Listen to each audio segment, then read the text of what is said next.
Dinosaurs जिन्होंने हमारी पृथ्वी पे 18 करोड़ साल से भी ज्यादा समय तक राज किया था और आखिर में एक दिन आता है जब इनका भी अंत हो जाता है एक एस्ट्रॉइड के टकराने से। ये अर्थ की हिस्ट्री का 5th मास एक्सटिंक्शन इवेंट था जिसमें 75% ऑफ द लिविंग ऑर्गेनिजम्स पल भर में एक्सटिंक्ट हो गए थे। डायनासोर्स ने बहुत मास लेवल पर पृथ्वी को डोमिनेट किया था, परंतु प्रकृति का नियम है जन्म के बाद अंत निश्चित है। लेकिन आपके मन में ऐसा सवाल कभी ना कभी जरूर आया होगा कि आखिर डायनासोर से पहले की पृथ्वी कैसी हुआ करती थी और बाकी के 4 एक्सटिंक्शन इवेंट्स क्या कारणों से हुए थे। तो चलिए जानते हैं अर्थ की अमेजिंग हिस्ट्री को आज की हमारी वीडियो।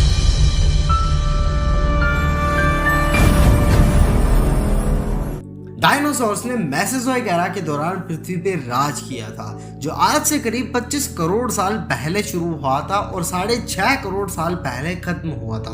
हमारी पृथ्वी का इतिहास 4 भागों में बटा हुआ है: pre Cambrian era, Palaeozoic era, Mesozoic era और सेनोजोइक एरा। मेसोजोइक एरा से पहले पैलियोजोइक एरा आया था, जिसमें कार्बोनिफोरस पीरियड और पर्मियन पीरियड की बात करेंगे और उस वक्त की अर्थ की डाइवर्सिटी को विस्तार पूर्वक जानेंगे। कार्बोनिफोरस पीरियड, जिसे एज ऑफ एम्फीबियंस कहते हैं, ये 36 करोड़ साल पहले से 30 करोड़ साल पहले के बीच में रहा। इन 6 करोड़ साल का इतिहास जानकर आपके रोंगटे खड़े हो जाएंगे।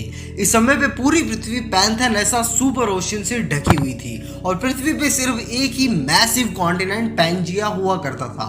पूरी पृथ्वी हरियाली से ढकी हुई थी। नए नए जानवर समय के साथ इवॉल्व हो रहे थे और आज के समय के छोटे छोटे मिलिपेट्स का साइज एनाकोंडा जितना बड़ा हुआ करता था, भेड़िए जितने बड़े स्कॉर्पियंस और बिल्लियों जितने बड़े स्पाइडर्स और ऑस्ट्रिच जितने बड़े जाइंट कॉकरोचेस, ईगल के साइज जितने ड्रैगन फ्लाइज होते थे। मानो जैसे एज ऑफ एम्फीबियंस नहीं, एज ऑफ इंसेक्ट्स चल रहा हो। इन इंसेक्ट्स की साइज इतनी बड़ी होने का कारण है अर्थ के एटमॉस्फेयर का हायर ऑक्सीजन लेवल। कार्बोनिफोरस पीरियड में अर्थ के एटमॉस्फेयर में अप्रोक्सीमेट 35% ऑक्सीजन हुआ करता था। इंसेक्ट्स के पास बाकी जानवरों की तरह सर्कुलेटरी सिस्टम नहीं होता है जिससे वो बॉडी में ऑक्सीजन ट्रांसपोर्ट कर सके। इंसेक्ट्स डायरेक्टली अपनी स्किन के थ्रू ब्रीथ करते हैं through tissues in network of tiny tubes.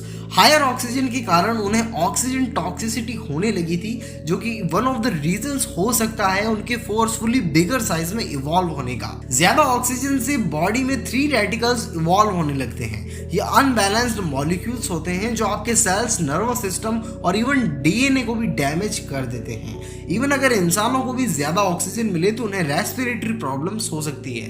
कार्बोनिफोरस period के मिड एज में यानी 32 करोड़ साल पहले जीवन पहली बार पानी से जमीन पे आया। हाइलोनोमस ये पहला रेप्टाइल था जिसने जमीन पे आने की हिम्मत की थी। मैरीन ऑर्गेनिजम्स जैसे कि ब्रेचियोपॉड्स, गैस्ट्रोपॉड्स, सेफालोपॉड्स और क्रीनोइपॉड्स जैसे एनिमल्स भी इवॉल्व हुए। इस पीरियड में बदलाव सिर्फ इंसेक्ट्स के साथ ही नहीं बल्कि अर्थ की जियोग्राफी पे भी पड़ा था।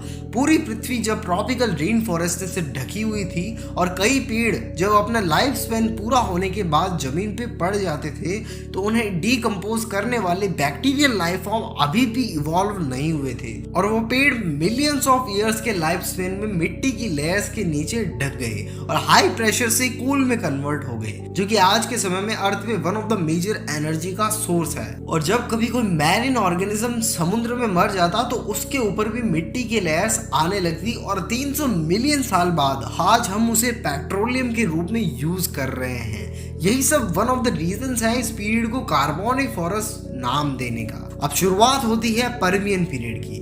यह आज से करीब 30 करोड़ साल पहले शुरू हुआ और 25 करोड़ साल पहले तक रहा। एम्फीबियंस जैसे कि प्रोटोरोसोर्स और आर्चोसोर्स के एंसेस्टर्स, एक्वेटिक रेप्टाइल्स अब जमीन पर एम्फीबियंस को रिप्लेस कर रहे थे और समय के साथ इवोल्यूशन चल रहा था। पृथ्वी का माहौल बहुत ही शांत और विनम्र था और फिर अचानक से पृथ्वी के टेक्टोनिक प्लेट्स में हलचल हुई और बहुत मास लेवल पर वॉल्केनिक इरप्शंस शुरू हो गए।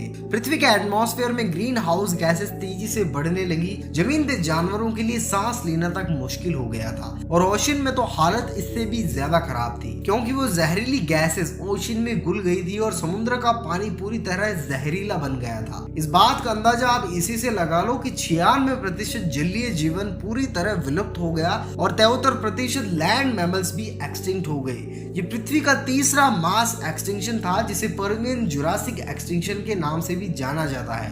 करीब 1.5 करोड़ साल के लिए पृथ्वी हर एक जीव के लिए नरक बन गई थी। और उसके बाद फिर से शुरुआत होती है एक नए युग की, मेसोजोइक एरा की, जिसमें डायनासोर्स का एवोल्यूशन शुरू होता है। यहाँ पर क्लिक करके आप इसकी डिटेल्ड वीडियो देख सकते हैं। आपका समय देने के लिए बहुत बहुत धन्यवाद।